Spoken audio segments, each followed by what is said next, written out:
and welcome to TheAIbumMan, and today I'm going to be taking a look at Whitesnake's latest album, The Purple Album. So as I'm sure most of you are well aware, it's been quite a few years since the classic rock band from the 70s and, I suppose, 80s have released an album, which the last one was Forevermore, which came out I think in around 2011, and was underwhelming to be extremely kind to it. I admit I've not been much of a Whitesnake fan since they released 1987. 1987 is not an album I enjoy in the slightest, and slip of the tongue, oh no, they went hugely downhill for me. I prefer albums like Saints and Sinners, Slide It In's great, Love Hunter, a load of classic Whitesnake albums, but not their latter period. And what may have been their most commercially successful, to me it really was just their most creatively barren, as Coverdale seemed intent on finding metal guitarists to play what really, Whitesnake were always kind of a soulful blues rock band, and then Coverdale was like, so let's get Steve Vai. Right. So it was with trepidation that I awaited their latest album, and I have to say, when I heard it was a covers album of Mark III, Mark IV, Deep Purple, I was, well, still pretty damn apprehensive. So if you don't know, I'm assuming you do, but David Coverdale was of course the lead vocalist, along kind of with Glenn Hughes, in the Mark III, Mark IV Deep Purple lineups. They made, I think, 3 albums, Burn, which is actually my favourite Deep Purple album ever. They made Stormbringer and Come Taste the Band, and Come Taste the Band didn't actually have Richard Blackmore. It had another guy, Tommy Bolin, who's not as good as Blackmore. And it's certainly controversial saying that Mark III was probably my favourite lineup, I have to say. I love that. I certainly have nothing against Ian Gillan. I love him as a vocalist, and I love the Mark II era of Purple, but to me that Burn album does just something truly magical. The chemistry, the songwriting just defined 70s rock for me. So I have to say, I've been racking my brains as to why Mr. Coverdale would feel the need to redo these stone-cold classic songs. Sure, he said there was absolutely no intention to compete or compare with the original recordings. We just wanted to play these songs the best we could, and this is how we wanted to play them. Well then, if you're not trying to compete with the originals, or trying to improve them, or trying to do something with them, then why the hell are you doing them? Because quite frankly, to me, on my vinyl copy, original vinyl copy, it sounds pretty damn good to me. I've had the remaster, it sounds pretty damn good to me, so why would I want to hear an old Coverdale play Purple songs without Blackmore or Bolin, for that matter? This is not an album I was necessarily desperate to review, but reading reviews myself of this album, I've been rather bamboozled. Let me take you through a sum. So the one from therockpit.net, whatever your views on reworking old material as opposed to producing fresh new songs, it's almost impossible to listen to the Purple album without a real sense of joy and a huge smile spreading across the face. MyGlobalMind.com gave it a 10 out of 10. SonicAbuse.com said it is a non-stop, heart-stopping ride from the opening bars of the classic Burn to the closing Stormbringer. And CamelClutchBlog.com said the Purple album is an excellent CD. This has received so many raving reviews. Very few websites, I think I did like Sputnik Music and a couple of others, have actually been critical towards it, which I find bizarre because this is rehashed material. And I admit, I went into this album with a bias, so let's take it element by element and see if my bias and trepidation was justified, or whether actually this is a new masterpiece of Coverdale's. So yeah, we're not going track by track because, well, so much has been said on these songs. I'm sure most of you watching this are very aware of whether you like or dislike these songs. We're simply going to be talking about the versions that are presented here. Okay, so the main question we're going to be looking at is whether the songs do the originals justice, but also whether they are varied / kind of good enough to justify a purpose. So let's start with the obvious difference, the vocals. We'll look at the example of, a little song called Mistreated, which is an absolute classic. It's mind-blowing. If you don't know it, just get off this video and bloody listen to it. I've been mistreated.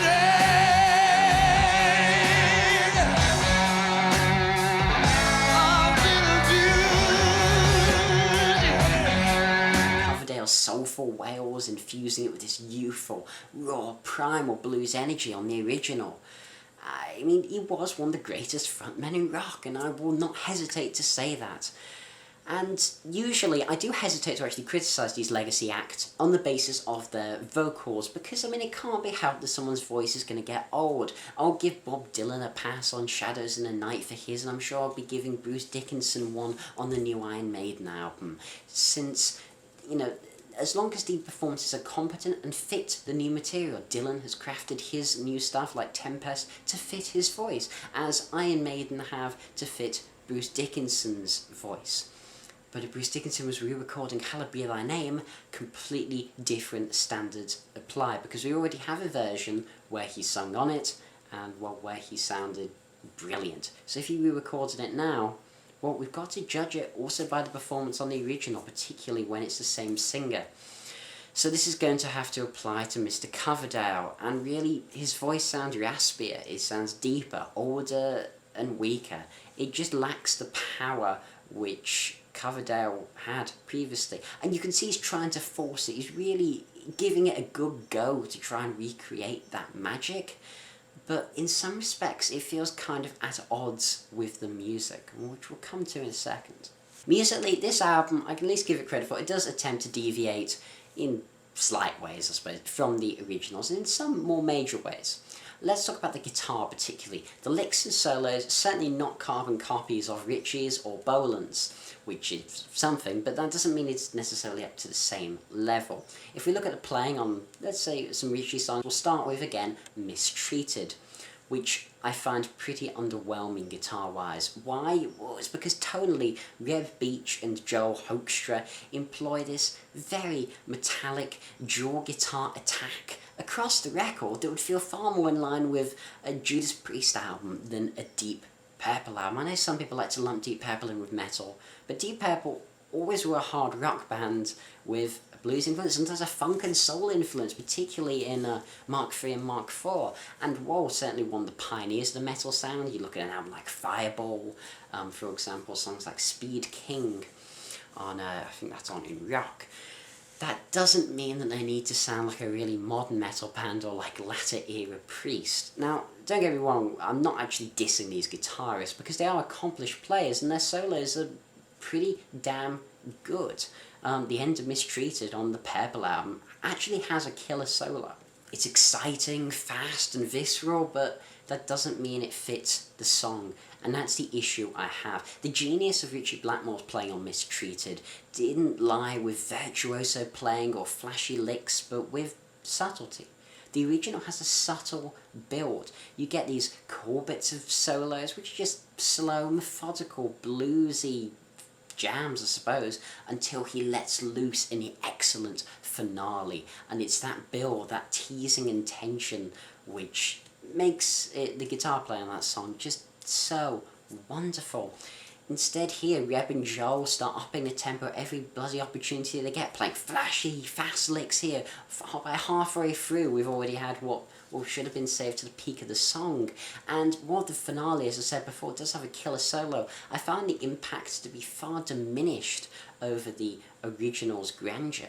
And this is, to be honest, my problem with a lot of post-87 Whitesnake. It does lack subtlety, and I think subtlety, particularly in blues music, is just so necessary and can be so effectual. Instead of being Yngwie and showing off at every opportunity, for this type of music, you really need a guitarist, you know, more sort of, I suppose, like Gilmour, who knows how to build a solo with melody and beauty rather than Vai's shredding of 1,000 notes a second. But I suppose that's personal preference to a great extent.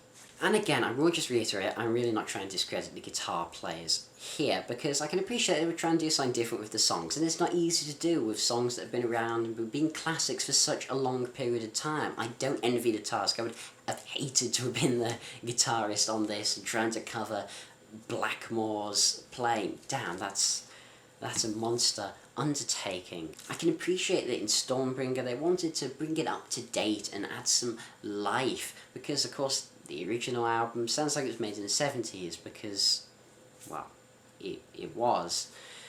And the issue here is that I feel they try to kind of jam the life so hard into the song that it actually ends up kind of breaking it. Stormbringer here just feels like a grayscale imitation of its past sense. The weird solos of Blackmore, which I've always kind of felt had a slightly Arabic tone to them. Maybe I'm off there, but I've always kind of felt that. Instead replaced with what is just standard middle-of-the-road rock soloing. The individuality of the song is crushed beneath the modern production values and harsh distortion and just rather generic soloing. I find that the heart and soul has been ripped out through its chest, still beating technically, but in reality lifeless.